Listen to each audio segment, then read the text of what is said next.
Prague, 1683, a city still trembling from whispers of dark rituals and vanished souls. Among its cobbled streets and shadowed alleys, a priest named Father Matthias moved with a presence that was both magnetic and unsettling.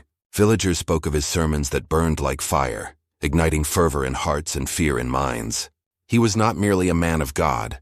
He was a man of obsession, and his obsession would leave scars on history that time could not erase.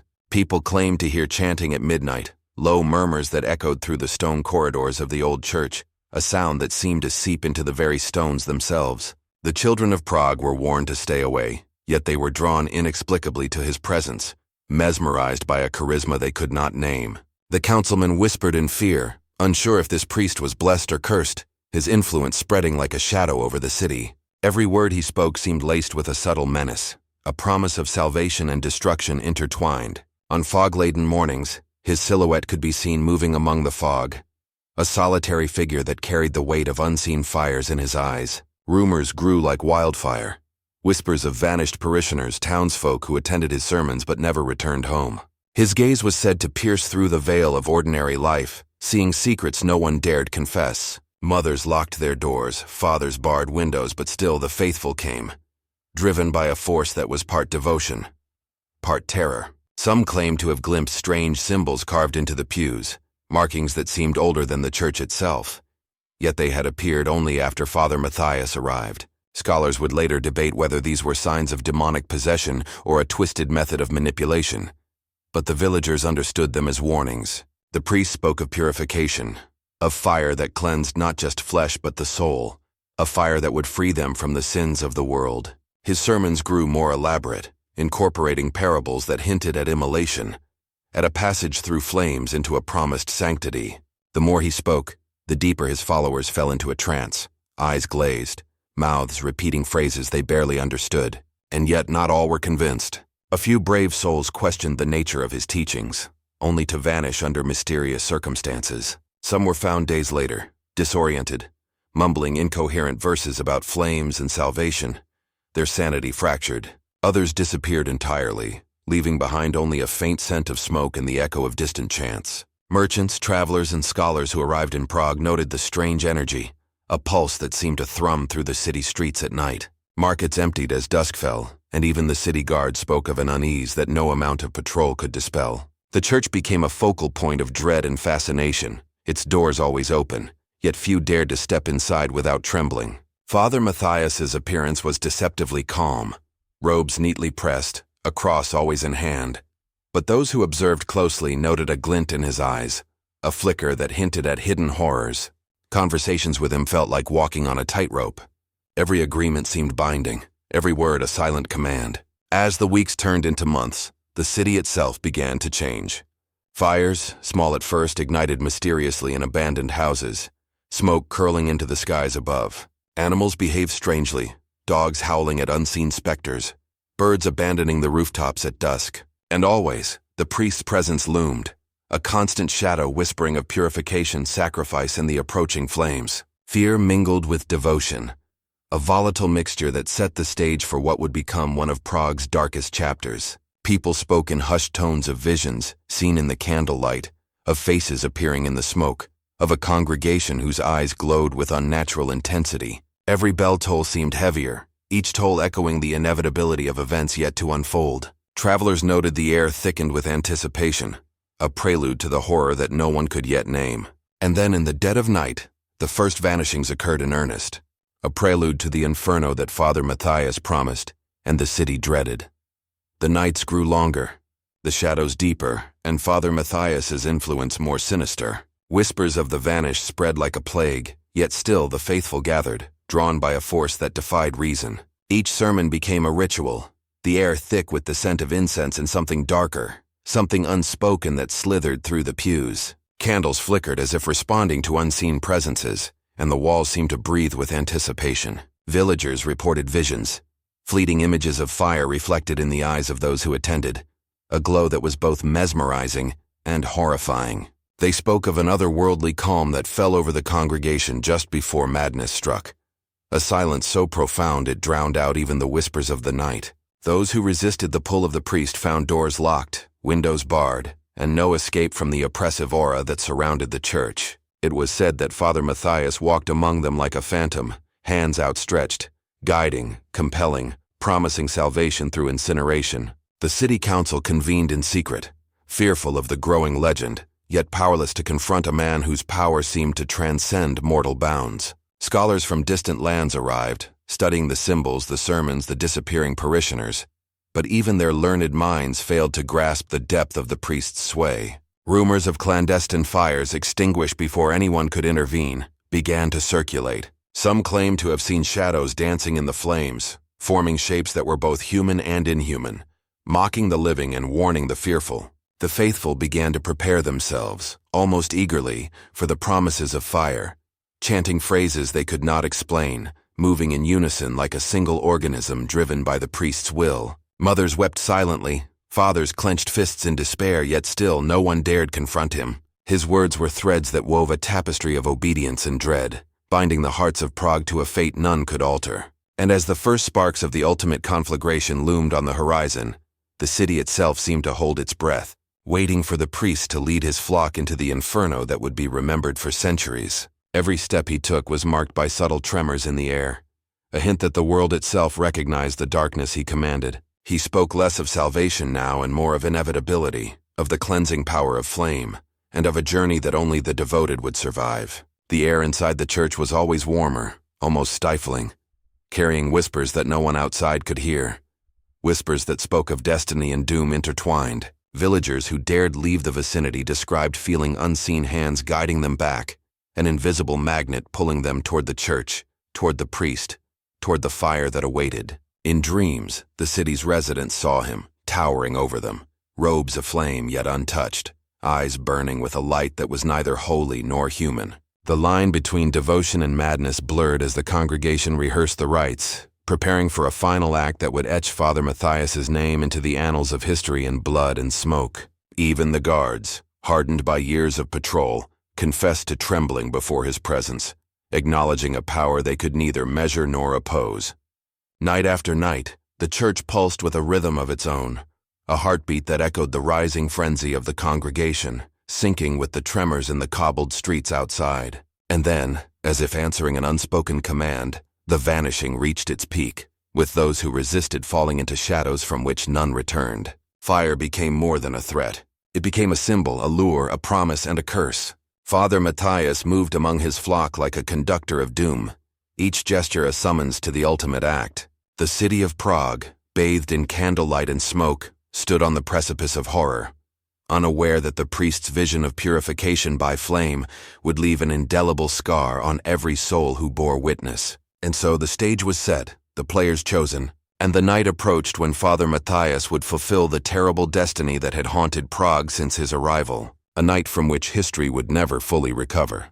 Prague, 1683, a city of spires and shadows, where the Vltava River cut through streets steeped in centuries of history and whispered secrets. Father Matthias arrived at a time when the city still bore the scars of past wars, famine, and pestilence, a place where superstition and faith intertwined like ivy on ancient walls. Born into obscurity, little was known of his early life, only rumors of a childhood marked by visions and an unshakable fervor for religious devotion. Some claimed he had been touched by the divine, others whispered that darkness had claimed him from the start. By the time he appeared in Prague, he carried an aura that both fascinated and terrified those who encountered him. The church he assumed control of was a relic, its stones weathered, its interior echoing with centuries of sermons, confessions, and prayers, yet it became a stage for a drama no one could predict. Parishioners noticed subtle changes immediately. The sermons grew longer, more hypnotic, filled with language that danced on the edge of comprehension, a language that seemed designed to entrance rather than enlighten. He spoke of sin with a fervor unmatched, warning of fires that would cleanse the souls of the guilty, of shadows that waited for the unfaithful, and of a destiny that could only be fulfilled through sacrifice. Those who came seeking comfort left unsettled, hearts pounding, minds haunted by the cadence of his words. The city council debated his influence, fearing the growing fervor among the populace yet powerless to act. Reports of missing townsfolk began trickling into municipal records, dismissed by some as exaggerations or superstition, yet a sense of unease permeated every corner of Prague. Merchants spoke of nights when the streets were empty, when only a few brave souls dared traverse the alleys near the church, and even then they hurried, glancing over shoulders, whispering of chants carried on the wind. Scholars from distant universities arrived, intrigued by tales of inexplicable phenomena, only to depart shaken, scribbling notes about trance-like congregations and symbols that defied logical explanation. Father Matthias's reputation spread beyond the city, drawing attention from both devout followers and curious outsiders. His rituals, though veiled in religious doctrine, carried undertones of something older, something primal, as if he tapped into knowledge that predated the very stones of Prague.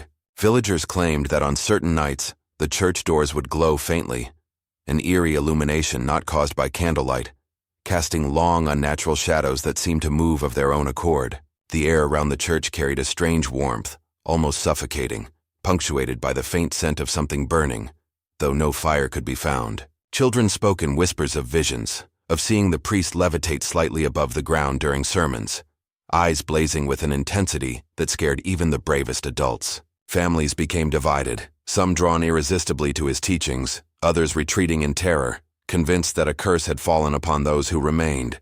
The priests and monks who had served before him were either silent or dismissed, leaving the community with no spiritual guidance to counteract his rising influence. As winter descended, the shadows deepened, and the cold seemed to sharpen the edges of reality, bringing with it reports of strange footprints in the snow that led nowhere, of flickering lights in abandoned buildings, and the distant echo of chanting carried by the wind. The city became a labyrinth of fear and fascination, each alley and corner whispering secrets that only Father Matthias could interpret. Those who attempted to investigate were met with resistance, doors locked mysteriously, paths obstructed by unseen forces, and a sense that the city itself conspired to protect the priest's dominion. Historians would later argue that Matthias was a master manipulator, understanding the psychology of a populace steeped in fear and faith. Yet villagers experienced something more visceral, a primal recognition that the man before them was no ordinary mortal. The church's bell tolled differently now, each chime resonating with a subtle dissonance that unsettled the senses, signaling not time but an impending ritual, a countdown known only to the priest and his devoted flock. And as the weeks passed, the vanishings became more frequent, the fires more foreboding, and the city of Prague found itself gripped by a darkness that no one could escape, a darkness that would culminate in a night of flames and devotion, that would forever stain its history. Second part of Father Matthias's rise in Prague revealed the full extent of his influence and the terrifying devotion he inspired. Villagers who had once attended Mass for solace now approached the church with a mixture of awe and dread, hearts pounding in anticipation of the priest's sermons. Rumors of miraculous signs intertwined with whispers of dark deeds, creating a murky reality that no one could untangle. Those who resisted his teachings found themselves isolated, ostracized, or subjected to subtle intimidation that made leaving the congregation nearly impossible. The priest moved through the city with quiet authority, visiting homes under the guise of spiritual guidance, yet his presence alone seemed to bend the will of those he encountered. Children, drawn to his magnetic aura, repeated words they barely understood, phrases laden with foreboding, while their parents either watched in fear or surrendered to the compelling influence. Scholars and clerics debated the origins of his power, some attributing it to charisma, others to diabolical forces, yet no consensus was reached. Every ritual, every sermon, every whispered prophecy deepened the hold Matthias had over Prague. Reports of unexplainable fires continued, small at first, then more frequent, always near those who had questioned or defied him. The city guards trained to confront disorder confessed that the air around the church was oppressive, as if an invisible barrier of fear protected the priest. The symbols carved into pews, doors, and windows became more intricate, almost ritualistic, and no one dared deface or remove them. People spoke of voices in the wind, faint and distorted, calling them to obedience, to prepare for the fire that would purify and claim the faithful. Markets emptied on days when Matthias delivered sermons, a tacit acknowledgement of the invisible power he wielded.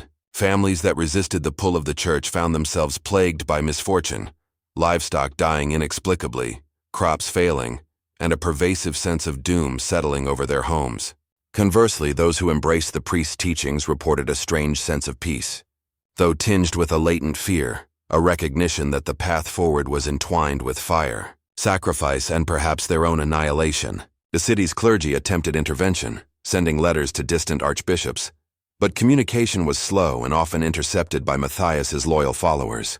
By spring, Prague's atmosphere was saturated with anticipation, an unspoken agreement that the priest's influence would reach its terrifying zenith. Those who had left the city for safety returned, drawn by rumors, curiosity, or irresistible compulsion, only to vanish or be absorbed into the congregation. The Vltava River reflected the glow of candle-lit processions at night, as hundreds of followers moved in unison, chanting phrases that reverberated through the alleys and courtyards. Outsiders noted the eerie symmetry, the uniformity of gesture and voice, a manifestation of complete control that seemed almost unnatural. Father Matthias himself became a figure of legend, his visage described with precision and terror. Tall, imposing, robes immaculate, eyes alight with an intensity that suggested knowledge of truths beyond mortal comprehension. Tales of vanished parishioners, unexplained fires, and whispered prophecies merged into a collective memory that blurred the line between reality and folklore. Visitors to Prague were warned in hushed tones. Avoid the church at night, do not speak of what you have seen, and never under any circumstances question the priest's authority. And so, as the city teetered on the edge of chaos and obsession, the foundations were laid for the climax of Matthias's influence, a moment that would see faith and fear intertwine in a horrifying conflagration. The church, once a symbol of sanctuary, had transformed into an epicenter of darkness, a place where devotion became compulsion, and where the promise of purification through fire overshadowed all reason. The shadows of Prague lengthened, carrying with them the sense of inevitability, a prelude to a night that would burn itself into memory, marking Father Matthias as one of history's most enigmatic and feared figures. The city of Prague braced itself as whispers of Father Matthias's deeds spread beyond the confines of his church. Shadows deepened in the alleyways, and the air carried a tension that could be felt in every heartbeat. Villagers spoke of unexplained movements in the night, faint silhouettes glimpsed through windows, and the soft, rhythmic chant of the faithful as they practiced their devotion under the priest's guidance. Matthias's sermons had grown more elaborate, incorporating allegories of fire, sacrifice, and the transcendence of the soul. Each word seemed calculated to draw the listener further into a state of trance, where skepticism faded and only obedience remained. Merchants who traveled the city's streets noted an eerie quiet whenever the faithful gathered, a silence that swallowed ordinary life, leaving only the sound of distant bells echoing through the cobbled avenues. Parents whispered warnings to their children, yet the magnetic aura of the priest proved irresistible. Nights were punctuated by strange phenomena, flickering lights in abandoned buildings, whispers carried on the wind, and the faint scent of smoke with no identifiable source. Those who resisted attending the sermons reported nightmares, visions of flames consuming them, and the piercing gaze of Father Matthias appearing even in dreams. The council tried to intervene subtly, sending messengers to warn families, yet fear and fascination were intertwined so tightly that few heeded the cautions.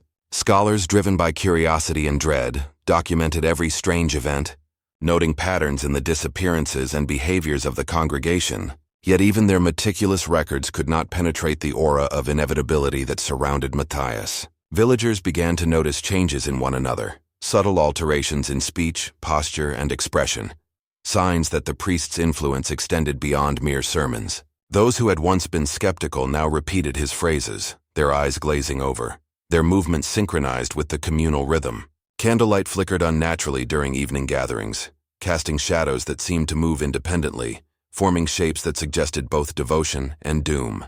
Animals reacted strangely. Cats hissed at empty corners, dogs whimpered without cause, and birds abandoned the rooftops at dusk, fleeing the invisible pull of the priest's presence.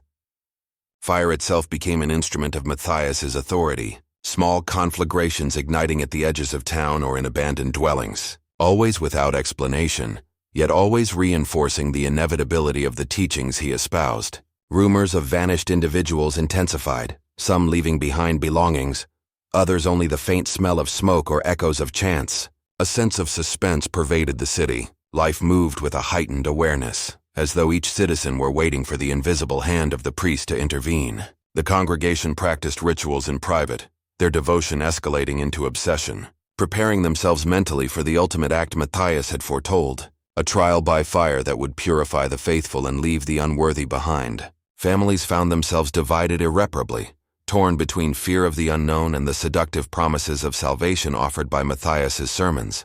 The city guards, though numerous, admitted that their presence did little to quell the growing tension, often reporting strange feelings of paralysis or unease while near the church or during evening patrols. Even merchants, travelers, and visiting scholars avoided the district, speaking only in hushed tones of chanting shadowed figures and the compelling charisma of a man whose influence seemed to defy reason. Children repeated the phrases they overheard, their innocence warped into an eerie mimicry of the adult devotion surrounding them.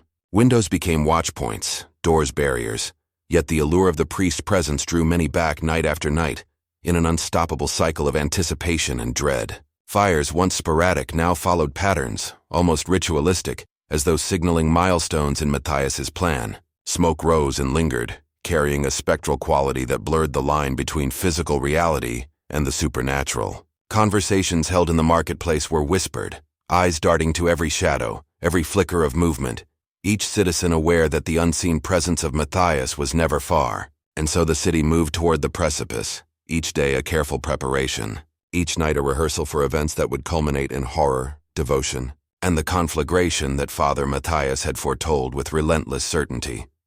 The tension in Prague reached its zenith as Father Matthias's influence spread like wildfire through every street, alley, and home. The faithful grew increasingly fervent, their actions dictated by the rhythm of the priest's sermons and the unseen force he commanded. Candlelight flickered with unnatural patterns during evening gatherings, casting long, twisting shadows that seemed to dance independently, echoing the fervor and fear consuming the congregation. Whispers of vanished parishioners spread quickly, each tale more chilling than the last, carrying with it the scent of smoke and the weight of unspoken dread. The city's council convened in urgent secrecy, their debates frantic and tense, yet all their efforts were met with resistance, both subtle and overt, from the priest's loyal followers. Reports surfaced of townsfolk experiencing visions, glimpses of fire reflected in the eyes of the devout, shadows that shifted unnaturally in candlelight, and the sensation of being watched by a presence that no one could see. Travelers noted a change in the air, a suffocating weight that pressed upon the chest and unnerved the mind, making each step through the cobbled streets an act of courage. Families became fractured, torn between obedience and instinctual fear, their conversations laced with tension, their homes echoing with murmurs of unseen influence. Some claimed that the city itself seemed to participate in the ritualistic buildup, that every creak, flicker, and gust of wind aligned with the priest's designs. The faithful practiced increasingly complex ceremonies, their chants growing in intensity and duration, reinforcing both their devotion and their dependence on Matthias's guidance. The church became a beacon of power and dread, its doors always open, yet few dared enter willingly, compelled instead by a force that was as intangible as it was irresistible. Merchants and travelers avoided the district entirely after dusk, aware that the very air carried the weight of unseen authority, a magnetic pull toward the priest and the events he orchestrated. The streets seemed to thrum with anticipation, every step echoing the inevitability of what was to come. Children, once innocent, now mirrored the chants and gestures of the congregation, their play transformed into ritualistic mimicry that unsettled even the most seasoned elders. Shadows lengthened unnaturally, creeping along walls and across streets, as though the city itself were preparing for the climax of Matthias's designs. Rumors intensified regarding the true nature of the priest, blending fact and myth until they became inseparable. Some claimed he commanded spirits, others whispered of a pact with forces older than Prague itself. Fire became both symbol and warning, small flames igniting mysteriously, serving as prelude to the purification the priest promised, each blaze a testament to his growing power. The Vltava River, reflecting the ghostly candlelight of nightly gatherings, mirrored the unrest of the populace, a city poised on the brink of collective surrender. Scholars and clergy alike documented the signs, but their words could not match the lived horror and fascination that gripped every corner of the city. The air vibrated with expectancy, each bell toll carrying a weight far greater than time, echoing the silent rhythm of fear and devotion intertwined. As Matthias moved among his flock, his presence was both magnetic and suffocating, drawing them ever closer to a destiny that would culminate in fire, sacrifice, and the transformation of the city's very soul. Each ritual, each sermon, each whispered command built upon the last, creating an inexorable momentum toward the night of reckoning, the inferno promised by the vanished priest who led his flock into flames. Prague, steeped in centuries of history, now held its collective breath, teetering on the precipice of horror that would forever be etched into its cobbled streets and the memories of all who survived. The fateful night descended upon Prague with an unnatural stillness, a silence that pressed heavily against every stone, every cobblestone, and every shadowed alleyway. Father Matthias, his robes flowing like liquid shadow, moved through the church with an authority that transcended mortal understanding, eyes blazing with a fire that seemed both divine and monstrous. The faithful gathered, their faces pale yet alight with fervor, hearts pounding in unison as if they had become one with the priest's will. Candles flickered, their flames twisting in impossible ways, casting shadows that writhed across the walls, forming shapes that hinted at horror, devotion, and inevitability. The city itself seemed to hold its breath, every echo, every whisper, every distant footstep resonating with the tension of what was to come. Parents clutched children, yet many had already succumbed to the hypnotic pull of Matthias's teachings, eyes glazed, movements synchronized, minds entrapped in the ritual's inexorable rhythm. The priest spoke of purification through fire, each word slicing through the heavy air, bending reality with its cadence, each phrase a summons to the destiny he had promised. Small fires ignited around the city in seemingly random patterns, yet to those attuned to Matthias's design, each flame was a signal, a step in the choreography of his dark vision. The faithful, some trembling, some entranced, moved through the streets toward the church, following the magnetic influence that Matthias wielded effortlessly. Windows rattled with the subtle force of the unseen. Doors opened and closed with no hand to guide them, and a scent of smoke lingered, foretelling the inferno that would consume not just buildings, but the souls of those who had bound themselves to the priest. Families who resisted watched in horror from shuttered windows as the congregation advanced, a living river of devotion and dread, chanting phrases that carried across rooftops, through alleys and into the hearts of the fearful. The Vltava River reflected the glow of the distant flames, shimmering like liquid gold tainted with blood, as though the city itself had been transformed into an altar for the priest's final act. Matthias moved to the center of the church, raising his hands as the congregation followed in perfect synchrony, a wave of anticipation sweeping through the city like a tangible force. Shadows seemed to lengthen unnaturally, curling around the pews, the walls, and the faithful themselves, as if the very architecture were complicit in the ritual. The flames inside the church ignited suddenly, small at first, then spreading with alarming speed, each spark consuming cloth, wood, and incense. Yet no panic overtook the congregation. They moved as one, entranced, eyes fixed upon Matthias as if he were the embodiment of fire itself. Children, barely understanding the significance of what unfolded, mirrored the adults, chanting, moving, their innocence warped into the eerie rhythm of the ritual. The city guards, arriving too late to intervene, could do nothing but watch, paralyzed by fear and the overwhelming spectacle of devotion and destruction intertwined. Windows shattered from heat and tension, smoke filled the air, yet the congregation remained unwavering, compelled by a force beyond mortal comprehension, guided by the vanished priest whose vision of purification demanded absolute obedience. Flames licked at the walls, smoke curling upward, carrying the echoes of chants and prayers into the night, a chorus of the living and the doomed intertwined in a terrifying harmony. The scent of burning wood, wax, and something indefinable filled the streets, penetrating homes and alleys, an invisible reminder that the city itself was now a participant in Matthias's grand design. Some parishioners faltered, their devotion tested, yet they were swiftly drawn back into the ritual by the priest's commanding presence, a force that bent will and mind alike. The night's darkness seemed to thicken, pressing upon the congregation, amplifying every flicker of flame, every echo of chant, every trembling heartbeat into a crescendo of inevitability. And in that moment, as the first screams mingled with the ritualistic chants, the full scope of Father Matthias's dominion became undeniable. He had transformed belief into compulsion, devotion into terror, and the city of Prague into a stage for an inferno that would haunt memory forever. The inferno spread through the church with terrifying inevitability, flames dancing across ancient wooden beams, devouring pews and sacred texts. Yet the congregation moved as if guided by an unseen hand, their eyes fixed upon Father Matthias, who stood at the center like a dark sentinel of fate. Smoke choked the air, curling around trembling bodies, yet no panic disrupted the ritual. The faithful had surrendered entirely to the priest's will, each movement synchronized, each chant a heartbeat of collective devotion and dread. Outside, the city of Prague seemed to vibrate with the energy of the unfolding horror, windows rattling, doors shuddering, and the wind carrying the scent of fire and something far older, far more sinister. The priest raised his hands, voice booming over the crackle of flames, calling forth purification through incineration, speaking words that blurred the line between prayer and command. The congregation responding in unison, their voices rising into a deafening crescendo. Children, their innocence now a fragile shell, mirrored the adults, their chants mingling with the roar of the fire, their movements perfectly aligned with the rhythm of the ritual. Eyes reflecting flickering flames like twin beacons of submission.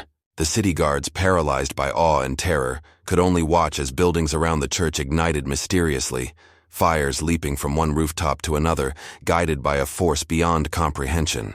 Shadows writhed against the walls, forming shapes that suggested human figures, twisted and contorted in agony and ecstasy, a dance of devotion and doom that mirrored the chaos consuming the sacred space. The air vibrated with heat and the cries of the faithful, yet amidst the chaos, Father Matthias remained unscathed, a figure untouched by the consuming flames, eyes blazing with a light that was neither wholly human nor divine. Flames licked the stone pillars, smoke filling the vaulted ceilings, creating an atmosphere of surreal terror, yet the congregation pressed forward, hearts bound to the priest's unyielding will. The city outside seemed to hold its breath, the river reflecting a chaotic symphony of fire and shadow, streets emptying as if the earth itself acknowledged the inevitability of what was unfolding within the church walls. Families who had tried to flee found themselves drawn back, compelled by a force invisible yet irresistible, their resistance melting away under Matthias's commanding presence, replaced by a strange serenity mingled with terror. Candles exploded into firestorms, incense smoldered into ash, and the very air seemed to hum with energy, each element of the city converging to witness the culmination of a plan decades in the making.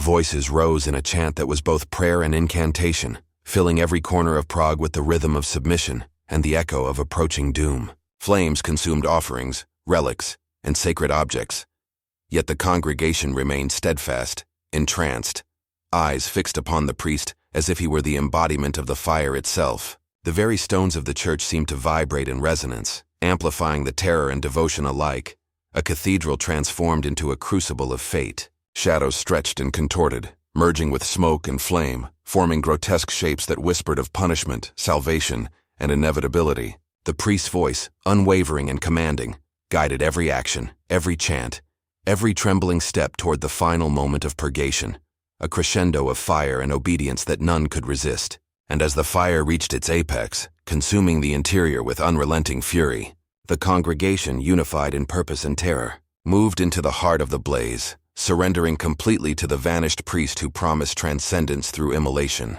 The city of Prague, once alive with everyday bustle, now bore witness to a scene of unparalleled horror, a night where faith became compulsion, devotion merged with terror, and the flames etched Father Matthias's name into history as both a savior and a harbinger of destruction. Every scream, every chant, every crackle of fire fused into a symphony of inevitable fate, the climax of a nightmare that would echo through the annals of time. When the flames finally died, Prague was left shrouded in smoke, silence, and the charred remnants of a night that would haunt generations. Father Matthias was gone, vanished as mysteriously as he had arrived, leaving behind a city that trembled between awe and horror, devotion and disbelief. The congregation emerged from the ashes, their clothes singed, faces pale, eyes wide with uncomprehending terror and the lingering trance of obedience. Families counted themselves lucky if they were alive, yet the weight of what had transpired pressed upon them, an invisible mark that would linger for decades. Scholars and clergy entered the church cautiously, stepping over blackened pews and scorched relics, documenting the aftermath in meticulous detail. Yet finding that words failed to capture the horror and devotion intertwined in the blaze, the city council convened to assess the damage, both material and spiritual. Yet many feared that the true cost could never be measured. Children who had survived whispered of visions, flames that spoke, shadows that moved of their own accord, and the omnipresent gaze of the vanished priest still burning in their memories. Families spoke in hushed tones of salvation and damnation, unsure if what they had witnessed was divine, diabolical, or something else entirely. Rumors of Matthias's return began almost immediately, fueled by the fear and awe that clung to every corner of Prague. The streets were haunted by those who had survived, eyes haunted by the inferno, mouths repeating chants they did not fully understand, carrying the echoes of the night into everyday life. Scholars from distant cities poured into Prague to study the event, examining charred wood, remnants of manuscripts, and the congregation itself, hoping to understand the inexplicable pull the priest had exercised over so many. Some concluded it was a form of mass hysteria. Others claimed it was supernatural intervention. Yet none could explain the perfection with which the ritual had unfolded or the absolute surrender of those involved. Survivors recounted a sense of unity during the fire, an unbreakable bond that tied them to Matthias and to one another. Even amidst terror and suffering, priests and spiritual leaders struggled to restore faith, their sermons now heavy with warnings. Yet the shadow of the vanished priest lingered over every pulpit and parishioner, a reminder of devotion's power when twisted by obsession. Fires that had spread across the city in small, unexplainable bursts were investigated, though no cause was ever definitively found, reinforcing the sense that Matthias's influence persisted, even in absence. Families rebuilt, but the psychological scars remained. Children could not sleep without visions of flame and shadow, and adults spoke in whispers about obedience, fear, and the line between salvation and destruction. The Vltava River, reflecting a somber sky, carried the echoes of the past, a silent witness to the conflagration that had claimed faith, fear, and freedom alike. Merchants avoided certain districts, and travelers hesitated to speak of the events, fearing either ridicule or unseen reprisal, as if Matthias's dominion extended beyond the mortal plane. Scholars recorded the exact sequence of the ritual, noting symbols, chants, and timings, attempting to create a chronology that might prevent such events in the future. Yet they acknowledged the limits of their understanding, as if some force had deliberately eluded explanation. Survivors described a lingering sensation, a tugging at the mind, a presence that could not be seen yet demanded acknowledgement, an invisible reminder that the night's horror had not ended with the flames. Over time, myths coalesced around Matthias's actions. Stories passed quietly from one generation to the next, each retelling adding layers of dread, devotion, and reverence. Some claim to have glimpsed him in dreams, robes untouched by smoke, eyes burning with the same intensity as that night, whispering of fire, purification, and inevitable return. The city became a place where the line between history and legend blurred, a labyrinth of memory and trauma. Each street, building, and alley, a testament to the vanished priest's final act. The faithful, those who had survived, remained bound by experience and fear, performing rituals privately, whispering chants into the night, convinced that their salvation depended on remembrance and obedience. Even decades later, fires would erupt mysteriously, shadows would stretch where none should exist, and the scent of smoke would appear in places untouched by flame, as if Matthias's will persisted in the very fabric of Prague. Visitors spoke of a city alive with unseen forces, of whispers carried on the wind, and of the palpable tension that seemed to settle in the streets each evening. The vanished priest had left more than destruction. He left a legacy, a presence, and an enduring question. Was the fire of that night divine, malevolent, or the product of a mind that had glimpsed something beyond mortal comprehension? Families, scholars, and clergy grappled with the answers, yet all acknowledged the undeniable truth. Prague had been forever changed, and the shadow of Father Matthias would haunt the city until time itself faded. In the days following the inferno, Prague struggled to reconcile reality with the memory of what had occurred. Streets bore charred remnants of what once was, the city's skyline scarred, and the air heavy with smoke and the weight of collective trauma. Survivors moved through their lives as if in a trance, their steps measured, their conversations hushed, every glance carrying the memory of fire and the vanished priest. Families attempted to resume routines, yet homes echoed with whispers of chants. Shadows flickered unnaturally along walls, and the faint scent of smoke lingered where no flame had touched. Scholars documented testimonies, meticulously recording the sequence of events, yet every account contained elements of the inexplicable, visions, compulsion, and a presence that seemed to manipulate reality itself. Those who had been children at the time recalled seeing Matthias in dreams, standing amidst flames untouched, eyes glowing, commanding obedience and devotion beyond reason. The church, now partially reconstructed, remained a site of both reverence and fear, its charred interior a testament to the night that had shattered the city's sense of normalcy.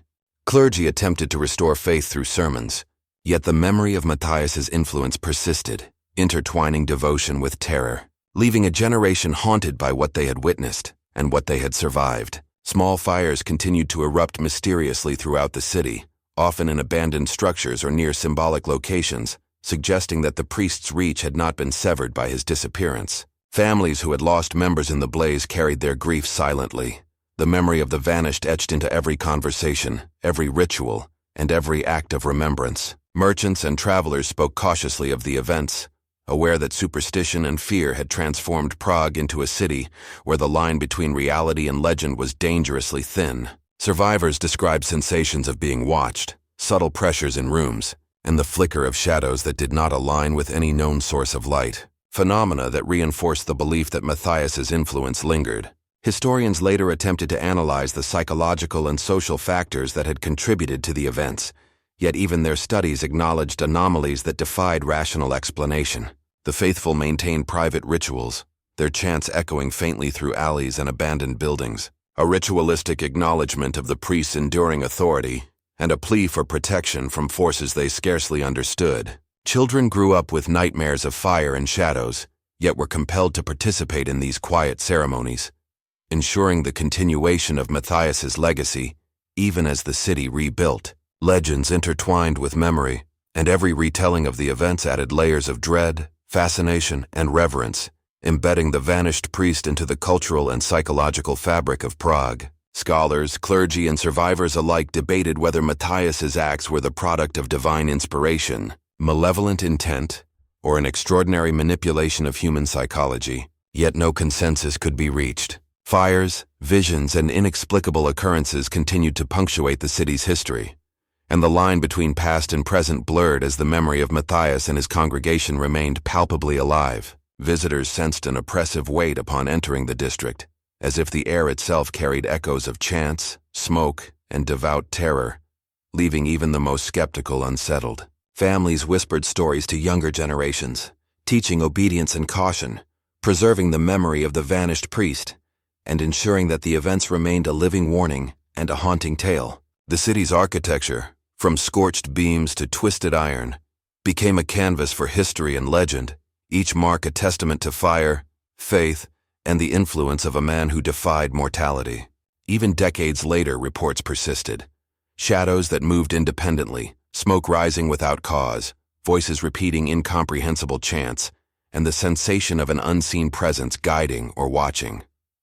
The vanished priest, though absent in body, had left a mark upon Prague so deep that it reshaped belief, fear, and the boundaries between devotion and compulsion. The aftermath of his actions was not merely destruction, but transformation. A city, its people, and its history irrevocably altered. And so Prague existed in a state of perpetual memory and vigilance, haunted by flames, shadows, and the invisible hand of Father Matthias, whose influence would never fully dissipate. A reminder that faith, when entwined with obsession, could consume not just souls but the very fabric of reality. Even decades after Father Matthias vanished, Prague remained haunted by questions that had no answer, a city gripped by memories of fire, devotion, and unexplained events.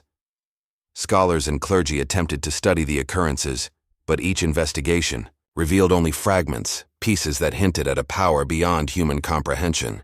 The vanished priest had left behind symbols, charred remnants, and cryptic chants, all of which resisted translation or rational interpretation. Some believed Matthias had been in league with forces older than the city itself, drawing upon hidden knowledge to compel devotion and orchestrate the inferno that had claimed so many. Others suggested that the congregation had experienced a form of collective hysteria, a psychological phenomenon amplified by fear, faith, and the charisma of a single man. Yet the physical evidence defied purely rational explanation. Charred, patterns that resembled ritualistic markings, traces of unexplainable heat, and an aura of influence that persisted long after the flames had died. Villagers reported seeing figures at the edge of vision, shadows that moved independently and whispers carried on the wind, always reminding them that the vanished priest had left a presence that lingered beyond the tangible. Travelers spoke of doors opening or closing with no visible cause, candles flickering with unnatural light, and faint murmurs repeating the cryptic phrases from Matthias's sermons. Children were especially sensitive to these phenomena, recounting visions of fire, shadowy figures, and glowing eyes, memories so vivid that they could not be dismissed as imagination. Scholars from distant lands returned repeatedly, attempting to map the events, record the chants, and understand the symbols. Yet every answer seemed to spawn more questions. Some of the congregation who survived spoke of moments during the fire when reality seemed to warp, time stretching and contracting, and sensations of presence and absence intertwined in ways that logic could not reconcile. Attempts to recreate rituals or interpret the priest's teachings often led to inexplicable results. Small fires, strange odors, and unaccountable physical sensations, suggesting that Matthias's knowledge had tapped into forces that eluded conventional understanding. Records indicated that fires had flared in certain patterns, almost as if guided by intelligence, hinting at a methodology that combined psychology, ritual, and perhaps something supernatural. The city itself seemed complicit, locations tied. To Matthias became focal points for continued phenomena, as if the very stones retained a memory of the events. Even the Vltava River appeared to carry reflections of past flames, shimmering with light in ways that defied natural explanation, a silent witness to the priest's enduring influence. Families spoke quietly of objects that moved on their own, shadows that lingered longer than physics allowed, and the sensation of being watched in empty rooms. Scholars documented these accounts, balancing skepticism with observation, yet the patterns suggested that some force, whether psychological, spiritual, or supernatural, persisted in Prague. Priests attempted to cleanse the church and surrounding areas, performing blessings and rituals meant to restore normalcy.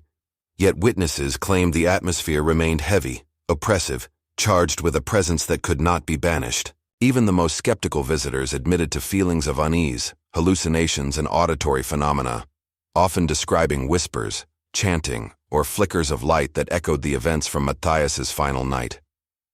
Legends grew around the vanished priest, intertwining with reality to create a tapestry of myth and fact that defied separation. Some believed he would return, drawn by the lingering devotion or the unfinished work left behind.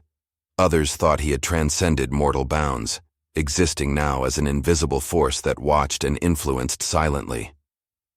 Generations of Praguers grew up with stories of Matthias, the vanished priest, and the fire, teaching obedience, caution, and reverence, ensuring that memory preserved both warning and wonder. Attempts to fully explain the events met resistance, not only from the inexplicable phenomena, but from the deeply ingrained psychological imprint left on the population. Fires would flare mysteriously, shadows lengthen, and whispers echo across empty streets, all attributed to the lingering presence of Matthias. Visitors noted that even mundane events carried an undercurrent of tension, as if the city itself remained attuned to the priest's unseen influence.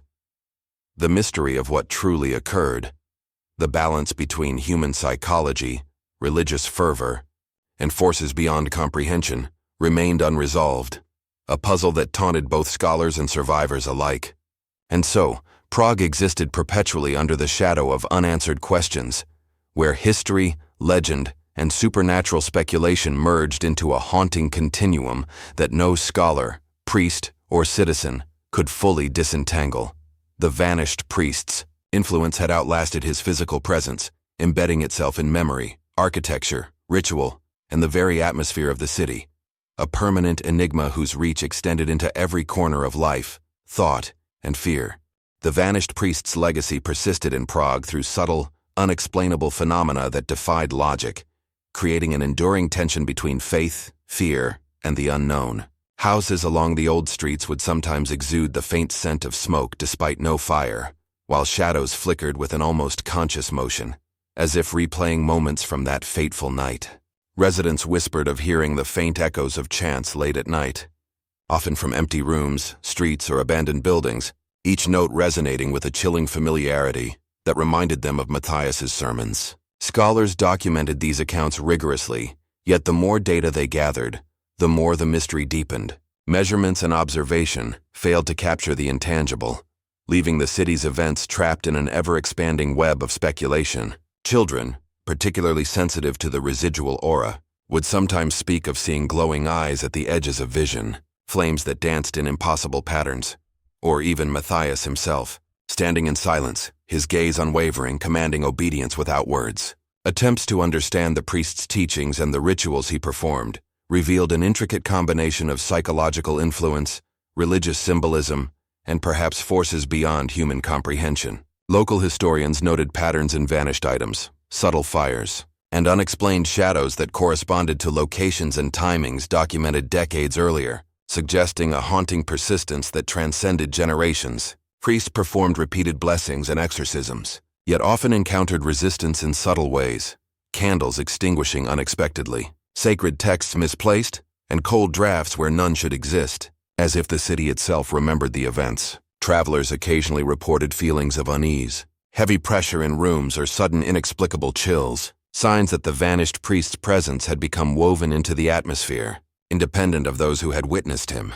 Records indicated that even years later, the descendants of survivors continued to engage in ritualistic remembrance, private chants, and controlled fires, maintaining an invisible connection to the events and the priest who orchestrated them. Skeptics proposed explanations ranging from mass hysteria to environmental factors, yet these theories failed to account for the persistent visual, auditory, and olfactory phenomena reported across multiple generations. Patterns emerged suggesting that Matthias's influence had not dissipated with his disappearance, but had become an enduring force, tied to locations, objects, and the memories of the people, ensuring that the city itself remained a living memorial to his deeds. Shadows in the old church would stretch at odd angles, flickering as though alive, and candles would flare spontaneously during private rituals, events attributed to the priest's lingering power. Stories circulated of witnesses, seeing flames rising without source, or hearing chants echo from the air itself, phenomena that science could not explain but were accepted as reality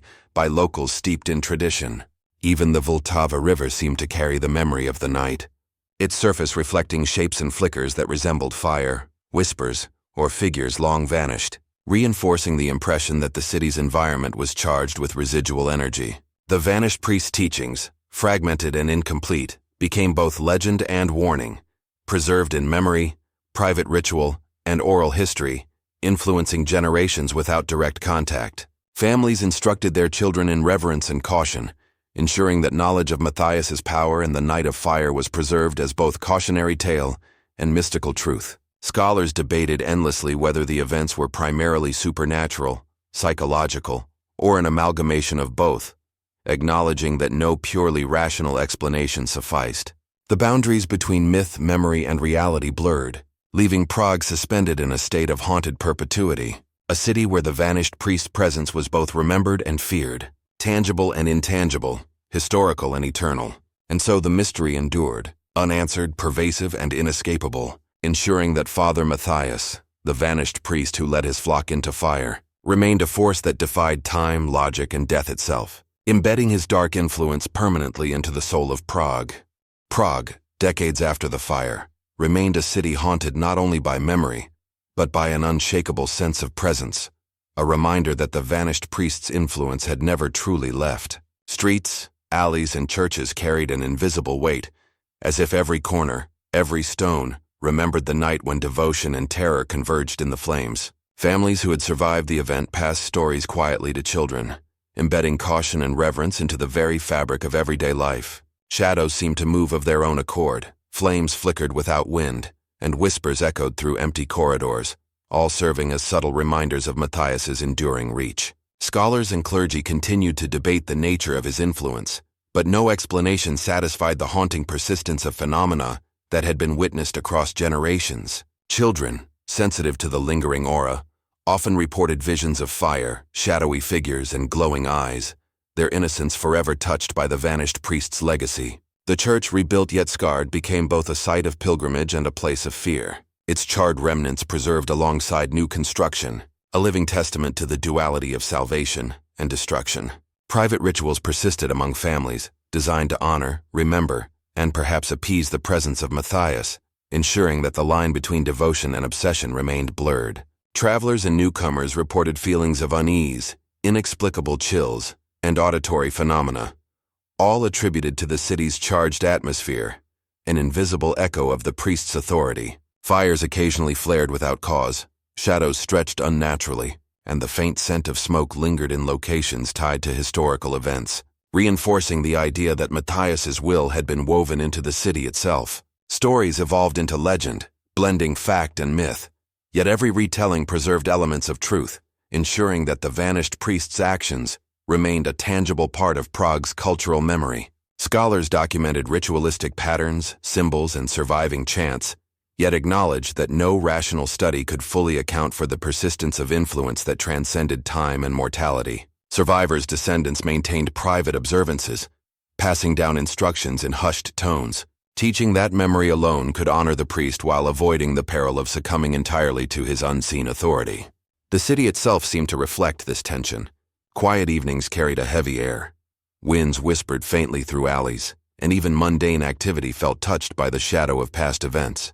Residents spoke of fleeting glimpses of a tall figure, robes flowing, eyes aglow, appearing at the periphery of vision, vanishing before direct observation, a spectral reminder of obedience and doom intertwined. Scholars, priests, and common citizens alike struggled to reconcile belief, fear, and memory, acknowledging that Prague had become a city perpetually haunted by unanswered questions, supernatural phenomena, and the invisible authority of a man whose physical presence had ended decades prior. Children's dreams were often invaded by fire, shadow, and chance, embedding fear and reverence into imagination, ensuring the priest's legacy endured through subconscious memory.